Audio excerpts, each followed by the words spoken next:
Assalamualaikum warahmatullahi wabarakatuh.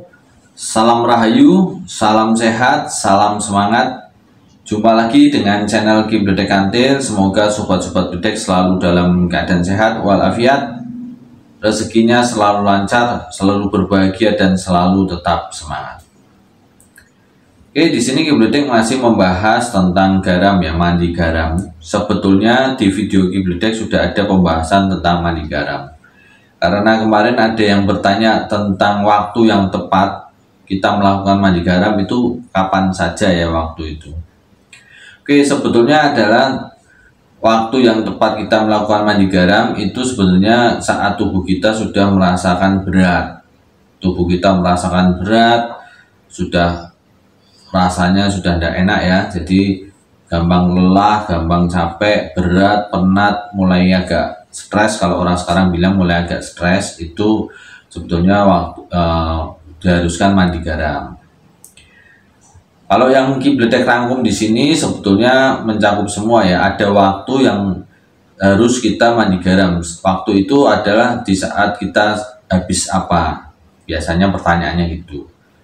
Oke, nanti ini Kibledek jelaskan ya. Yang pertama adalah waktu kita habis menengok orang sakit.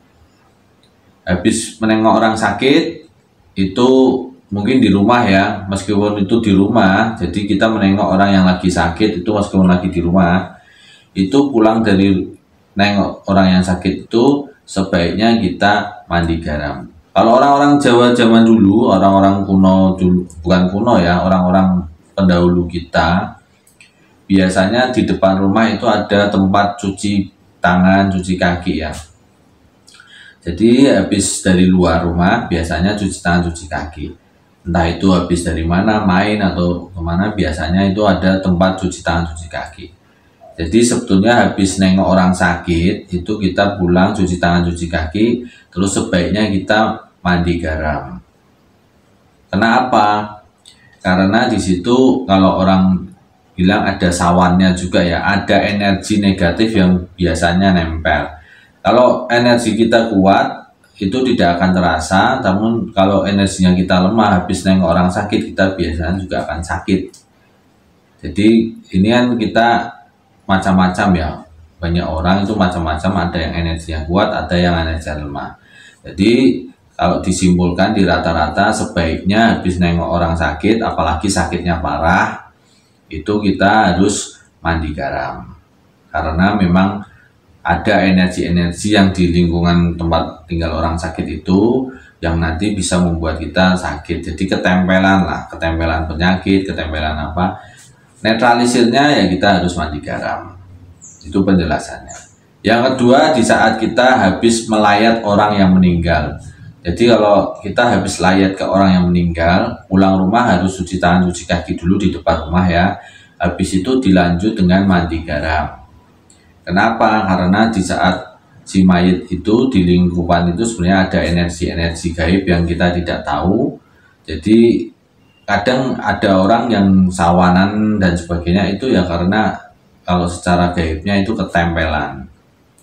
Jadi untuk menetralisirnya kita mandi garam. Mandi garam itu memang salah satunya adalah untuk menetralisir energi negatif yang ada di diri kita, untuk membersihkan energi-energi negatif, juga untuk membuka aura juga ya, salah satunya gitu. Oke, berikutnya adalah saat kita habis pulang dari rumah sakit.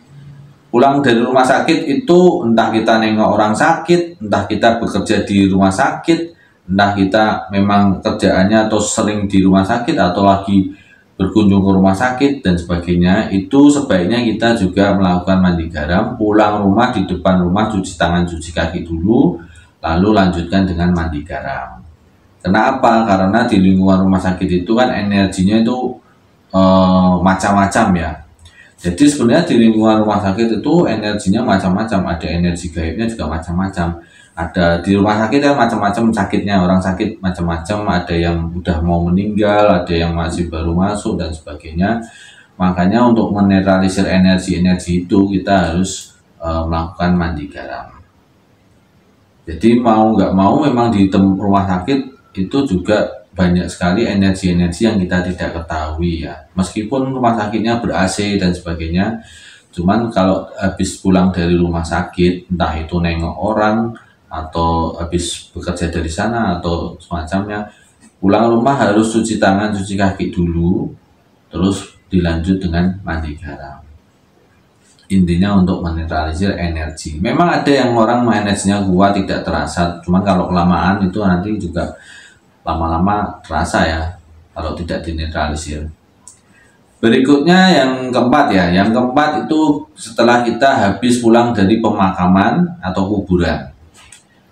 Kalau kita habis memakamkan orang, ikut ke pemakaman ya, pemakaman atau kalau kita habis nyekar, habis dari kuburan, itu sebaiknya kita juga pulang rumah, cuci tangan, cuci kaki dulu seperti biasa, terus kita lanjutkan mandi garam. Cuci tangan, cuci kaki sebetulnya bagus di depan rumah ya, bukan saat COVID toh. Itu sebelum COVID jauh hari itu sebenarnya zaman dulu itu ada tempat cuci tangan, cuci kaki di depan rumah. Sebetulnya itu yang ideal itu. Nah, habis itu lanjut mandi garam. Sama di pekuburan itu kan banyak sekali energi-energi gaib yang kita tahu. Jadi kadang kita ketempelan dan sebagainya. Kalau orang yang ketempelan tidak kuat biasanya kayak kita sawan ya tadi, seperti yang sudah jelaskan di awal, sawanan atau kesurupan atau semacamnya. Jadi untuk menetralisirnya mandi garam. Terus yang kelima adalah di saat kita habis dari perjalanan jauh. Jadi kalau kita dari perjalanan jauh itu juga kita disarankan sebaiknya kita mandi garam. Itu 5 yang pokoknya ya.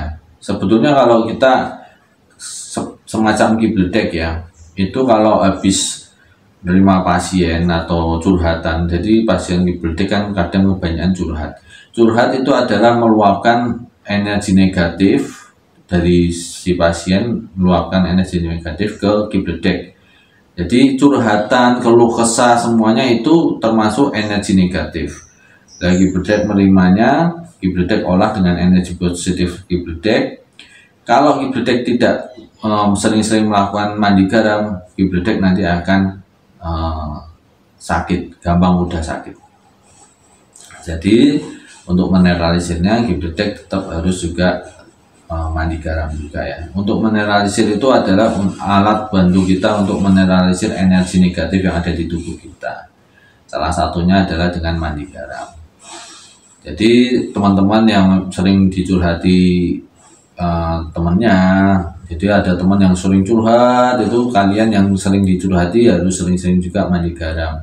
Itu sebetulnya kita bisa masukkan ke nengok orang sakit, karena kalau orang yang lagi bermasalah itu kan bisa kita ibaratkan lagi sakit ya, entah itu mentalnya, jiwanya itu lagi sakit, lagi banyak masalah, stres, dia ingin meluapkan sesuatu ke orang lain. Lah orang lain itu yang setelah menerima energi itu harus dinetralisir dengan mandi garam.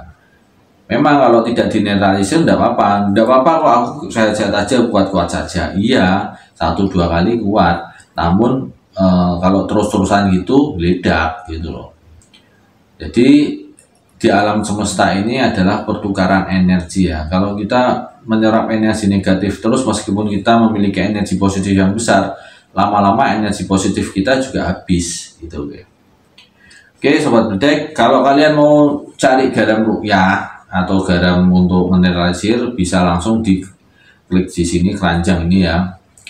Atau sebetulnya kibledek juga jualan, cuman kibledek kalau jualan kan kalian harus pesan dulu karena kibledek harus olah dulu, jadi tidak praktis, lebih praktis di sini. Atau kalian bisa beli di pasar garam krosok, kalian doain sendiri, itu juga bisa. Terserah kalian mau milih untuk garam yang mana, beli di pasar atau beli di keranjang ini atau beli di kibledek kantin, terserah. Cuman itu tadi kapan waktu kita tepat untuk mandi garam, yaitu tadi ada yang di 5 ya. Habis nengok orang sakit, habis layat orang yang meninggal, habis dari rumah sakit, habis dari perkuburan atau pemakaman, dan habis dari perjalanan jauh. Karena perjalanan jauh kan panjang, itu banyak energi yang kadang kita tidak tahu nempel di diri kita. Oke, semoga informasi ini berguna. Untuk tata cara mandi garam ada di video Kiblatek lainnya. Wassalamualaikum warahmatullahi wabarakatuh. Salam rahayu, salam sehat, salam semangat.